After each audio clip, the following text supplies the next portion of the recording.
Assalamualaikum warahmatullahi wabarakatuh.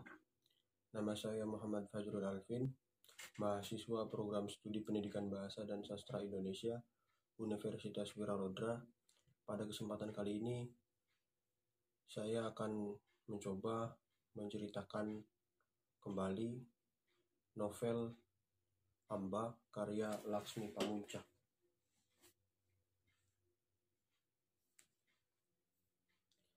Video ini dibuat untuk memenuhi tugas akhir mata kuliah apresiasi prosa dan fiksi yang diampu oleh Ibu Imas Juidah MPD. Laksmi Pamuntjak memberikan nama bagi tokoh utamanya sama persis seperti judul novelnya, yaitu Amba.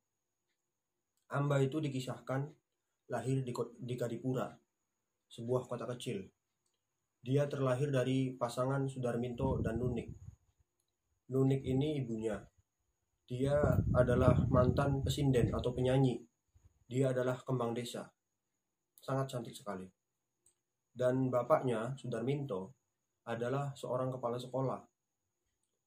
Sudarminto ini menggemari kitab-kitab kuno Jawa seperti Serat Wadatama, Serat Centini, dan Mahabharata.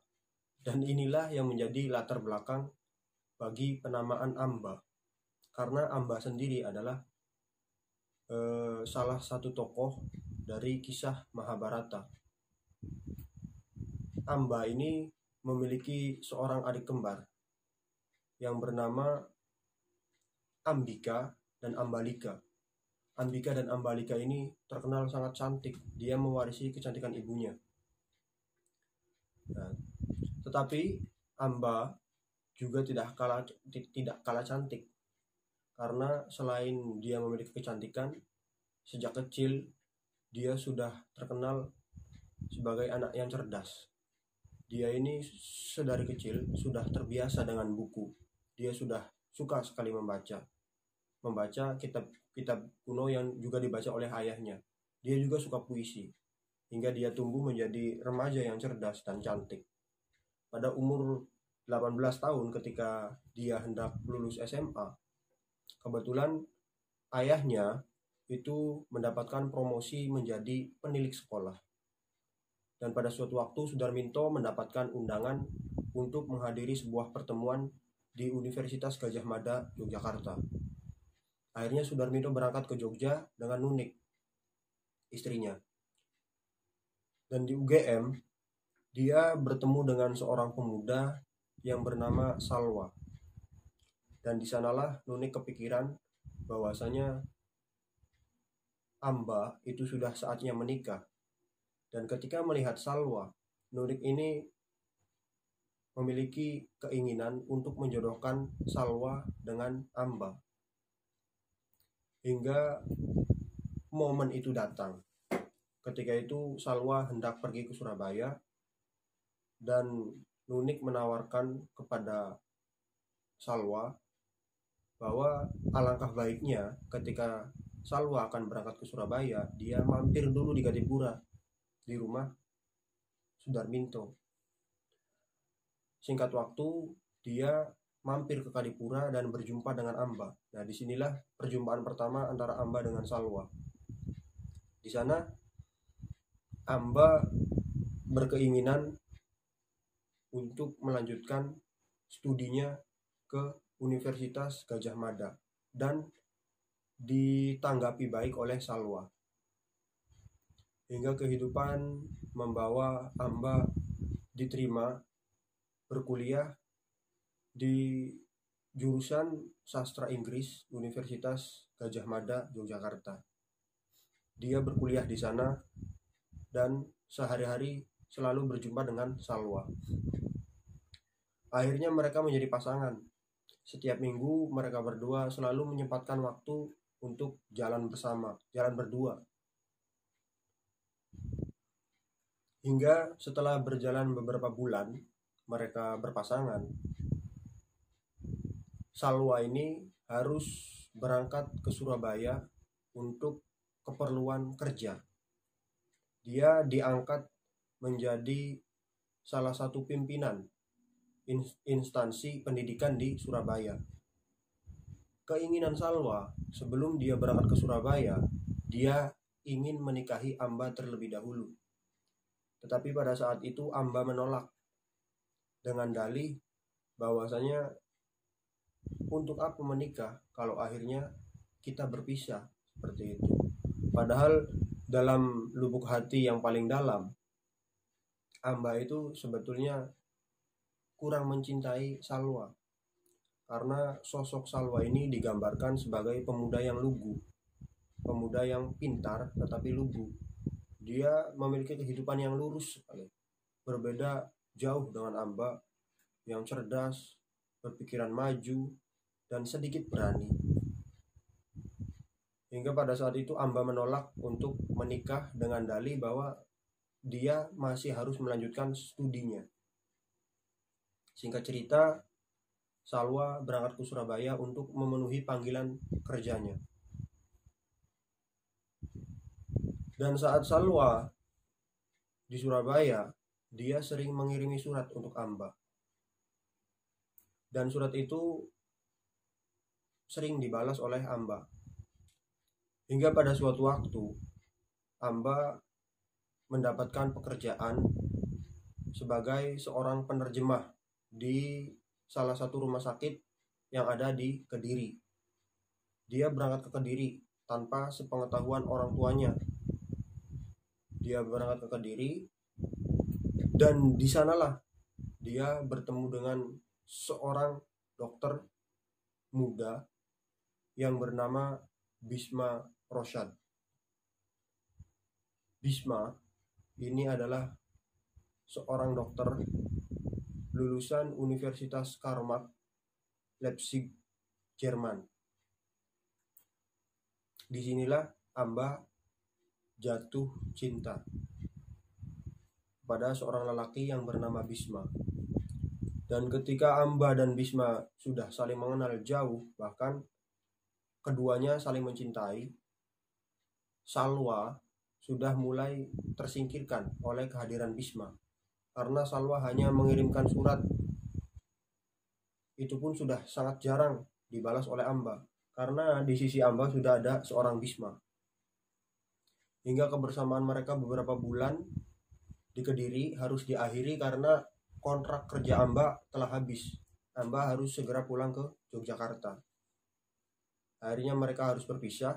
Tetapi pada saat itu Bisma berjanji bahwa dia juga akan ke Yogyakarta untuk keperluan mengoperasi salah satu pasiennya di Yogyakarta. Dan ketika Bisma berangkat ke Yogyakarta dan di sana dia berjumpa dengan Amba kembali, Bisma membawa Amba ke Bumi Tarung, tempat bagi teman-teman Bisma, teman-teman aktivisnya. Di sana dia selama beberapa hari dengan Amba untuk keperluan mengoperasi salah satu pasiennya. Dan ketika dia selesai mengoperasi pasiennya, dia harus segera kembali ke Kediri untuk kembali ke rumah sakit. Dan ketika Bisma baru sampai di Kediri, dia mendapati kabar bahwasanya di Yogyakarta telah terjadi sebuah insiden yang menewaskan salah satu sahabatnya, yaitu Untarto. Akhirnya Bisma memutuskan untuk segera kembali ke Yogyakarta. Dan setelah dia kembali ke Yogyakarta, dia mendapati kabar bahwa Untarto telah ditembak di bagian kepalanya dan tewas. Dan pada saat itu Bisma beserta teman-temannya memiliki inisiatif untuk mengadakan upacara perpisahan atau upacara berkabung untuk Untarto. Dan ketika itu Bisma dan Amba menghadiri acara tersebut. Acara itu terjadi di Universitas Respublika di Yogyakarta. Dan pada acara itu Bisma dan Amba harus berpisah karena acara tersebut diserbu oleh militer. Amba lari sendiri dan Bisma juga lari sendiri. Jadi mereka berpisah di sana. Dan setelah beberapa hari berpisah, Amba mencari kabar Bisma kemanapun, tetapi tidak juga ia temukan. Akhirnya dia menyadari bahwa memang sudah saatnya mungkin dia berpisah dengan Bisma. Tetapi yang menjadi pikiran bagi Amba adalah Bisma telah menanamkan benih di rahimnya. Dan pada saat itu Amba benar-benar bingung ketika dia memilih apakah harus kembali ke keluarganya atau kembali ke Salwa, karena di rahimnya sudah ada anak seorang Bisma. Akhirnya Amba memutuskan untuk meninggalkan masa lalunya, meninggalkan keluarganya, meninggalkan Salwa juga. Akhirnya dia berpikiran untuk berangkat ke Jakarta dan hidup di sana, bekerja sendiri. Dan kehidupan membawanya ke sebuah papan pengumuman yang berisi tentang kursus bahasa Inggris. Di sana Amba tertarik untuk menambah kemampuannya dalam berbahasa Inggris untuk modal dia berangkat ke Jakarta. Dan pada kursus tersebut dia bertemu dengan Adalhard. Adalhard adalah seorang guru kursus bahasa Inggris. Di sana mereka saling mengenal dan Amba bercerita banyak tentang kehidupannya selama ini, hingga pada akhirnya Adalhard jatuh cinta kepada Amba. Dan mereka berdua menikah. Tetapi sepanjang pernikahan mereka berdua, Amba masih belum bisa melupakan sepenuhnya seorang Bisma. Dia masih saja sering bertanya-tanya tentang keberadaan Bisma.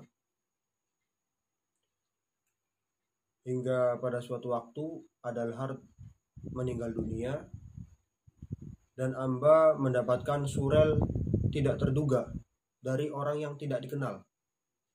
Di dalam surel tersebut dituliskan bahwa Bisma telah meninggal di Pulau Buru. Berasal dari surel tersebut, Amba memutuskan untuk mencari Bisma ke Pulau Buru. Dia berangkat ke Pulau Buru ditemani oleh seorang yang bernama Zulfikar. Zulfikar ini adalah teman dari Bisma dan juga salah satu tahanan politik. Mereka berdua berangkat ke Pulau Buru, dan ketika mereka menyeberang dari Pulau Ambon ke Pulau Buru menggunakan kapal Lambelu, di sana mereka berdua bertemu dengan seorang yang bernama Samuel. Dan nanti Samuel inilah yang akan menemani Amba dalam pencariannya tentang Bisma. Karena Zulfikar harus kembali ke Jakarta untuk keperluan keluarganya. Hingga Samuel lah yang menemani Amba mencari Bisma di Pulau Buru. Dan ketika di Pulau Buru, mereka banyak mendapatkan bantuan dari teman Samuel. Hingga berujung perjumpaan Amba dengan seorang tokoh yang bernama Manalisa. Dan nantinya Manalisa inilah yang akan menjadi penunjuk bagi keberadaan seorang Bisma. Manalisa ini benar-benar mengetahui kehidupan Bisma di Pulau Buru. Sedari dia datang sampai dia harus menghembuskan nafas terakhir di Pulau Buru. Manalisa adalah sahabat baik bagi Bisma di Pulau Buru. Hingga pada saat itu Amba mengetahui fakta bahwasanya pada tahun 79 sebetulnya para tapol itu dibebaskan. Tetapi mengapa Bisma tidak mencoba pergi dari Pulau Buru dan mencari Amba? Itu dia pertanyaan besarnya.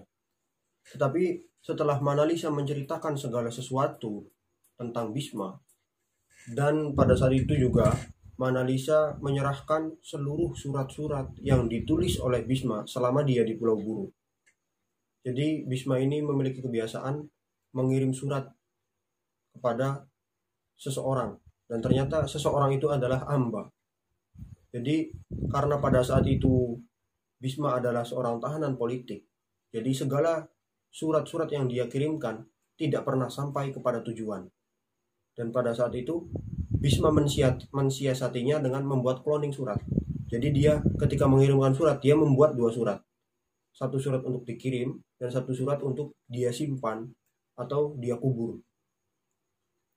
Dan surat-surat itulah yang Mona Lisa berikan kepada seorang Amba. Dari surat-surat itu, Amba mengetahui segala macam peristiwa yang terjadi pada Bisma di Pulau Buru.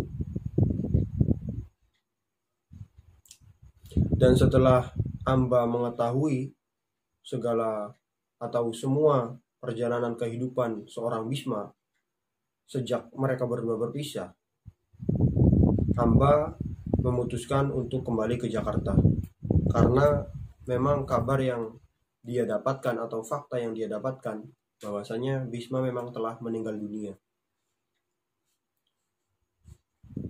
Amba mengetahui alasan Bisma kenapa dia tidak mencari Bisma, dia tidak mencari Amba pada tahun 79. Karena pada saat itu Bisma memang tidak bisa meninggalkan Pulau Buru karena dia telah dicap komunis. Karena sulit sekali bagi orang-orang yang dicap komunis pada zaman tersebut untuk kembali ke kehidupan masa lalunya. Bisa jadi dia akan dibunuh, dia akan dibantai, dia akan dikucilkan, dan lain sebagainya. Dan alasan itulah yang membuat Bisma menetap di Pulau Buru hingga akhir hayatnya. Dan ketika Amba telah kembali ke kehidupannya di Jakarta, pada tahun 2011, kebetulan Samuel berada di Jakarta dan berjumpa dengan Amba. Dan Amba memperkenalkan Samuel dengan anaknya yang bernama Sri Kandi. Sri Kandi ini adalah anak dari Bisma. Dan pada novel ini diakhiri dengan kisah pertemuan antara Samuel dengan Sri Kandi. Mungkin hanya itu saja yang dapat saya ceritakan dari novel yang luar biasa ini. Saya menyadari bahwa apa yang saya ceritakan adalah sangat sedikit sekali. Ceritanya sangat jauh sekali dari semua isi novel yang ada di novel Amba ini. Karena novel ini berlatar sejarah, jadi segala waktu, tempat, tokoh, peristiwa itu betul-betul peristiwa sejarah, tempat sejarah, dan waktu sejarah. Jadi sangat sulit bagi saya untuk menceritakan secara utuh isi dari novel ini. Mungkin hanya itu saja yang dapat saya sampaikan. Saya ucapkan terima kasih kepada dosen pengampu mata kuliah apresiasi prosa, Ibu Imas Juwida MPD. Saya akhiri. Wassalamualaikum warahmatullahi wabarakatuh.